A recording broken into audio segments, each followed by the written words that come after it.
ये है कोल्हापुर का श्री महालक्ष्मी मंदिर। देखने में ये एक प्राचीन मंदिर लगता है, लेकिन अगर मैं आपसे कहूँ कि ये 1300 साल पुरानी एक सोलर मशीन है जो आज की मॉडर्न इंजीनियरिंग को भी फेल कर सकती है। यहाँ सूरज की किरणें कोई गलती नहीं करती, बल्कि साल में 2 बार खुद चलकर माता की आरती उतारने आती हैं। लेकिन ये मिरेकल होता कैसे है? इसके पीछे की इंजीनियरिंग दिमाग हिला देने वाली है। सबसे पहले इसके मटेरियल को समझो। ये मंदिर किसी आम पत्थर से नहीं बना, ये बना है ब्लैक बसाल्ट से। ये वही पत्थर है जो 66 मिलियन साल पहले ज्वालामुखी के लावा के जमने से बना था। ये ग्रेनाइट से भी ज्यादा हार्ड होता है। आज की मशीन्स भी इसे काटने में घिस जाती हैं। लेकिन 7th सेंचुरी में चालुक्य इंजीनियर्स ने बिना इलेक्ट्रिसिटी और बिना लेजर के इसे ऐसे शेप दिया कि आज तक इसका एक पिलर अपनी जगह से नहीं हिला। लेकिन असली जादू पत्थर में नहीं, उनके जुड़ने के तरीके में है। श्री महालक्ष्मी मंदिर में 0 सीमेंट यूज हुआ है। इसे कहते हैं हेमदपंथी आर्किटेक्चर। यहाँ पत्थरों को चिपकाया नहीं गया है, बल्कि उन्हें लॉक किया गया है। हर पत्थर में एक ग्रूव और सॉकेट है जो एक दूसरे में फंस जाते हैं।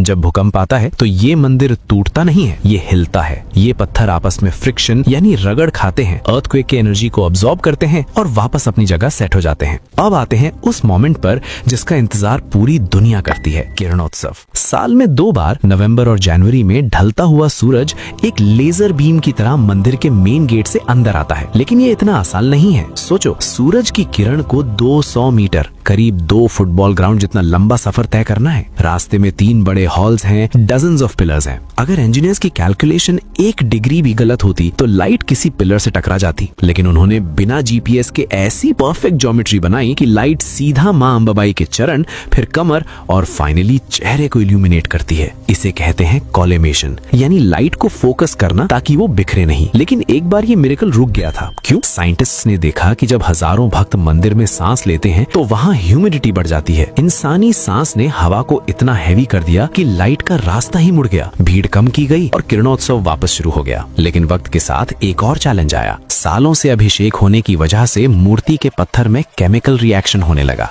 पत्थर अंदर से कमजोर हो रहा था। यहाँ एंट्री होती है आर्कियोलॉजिकल सर्वे ऑफ इंडिया की। उन्होंने मूर्ति पर पेंट नहीं लगाया, उन्होंने यूज किया इथाइल सिलिकेट। ये एक ऐसा केमिकल है जो पत्थर के पोर्स में पानी की तरह जाता है और अंदर जाके ग्लास बन जाता है। इसने मूर्ति को अंदर से सॉलिड कर दिया बिना उसका लुक चेंज किए। पहले वज्र लेप लगाया जाता था जो फेल हो गया, पर ये नई टेक्निक स्टोन को सांस लेने देती है। और हाँ, क्या आपको पता है सैंक्टम के ऊपर एक छुपा हुआ मंदिर भी है, मतुलिंगा श्राइन, जो नीचे से किसी को दिखाई नहीं देता। साइंस ने टेक्नोलॉजी दी ताकि हमारी आस्था और परंपरा जिंदा रहे। जहाँ इंजीनियरिंग, केमिस्ट्री और एस्ट्रोनॉमी मिलकर बस एक ही चीज साबित करते हैं कि भक्ति कोई अंधविश्वास नहीं, बल्कि एक बहुत ही एडवांस्ड साइंस है।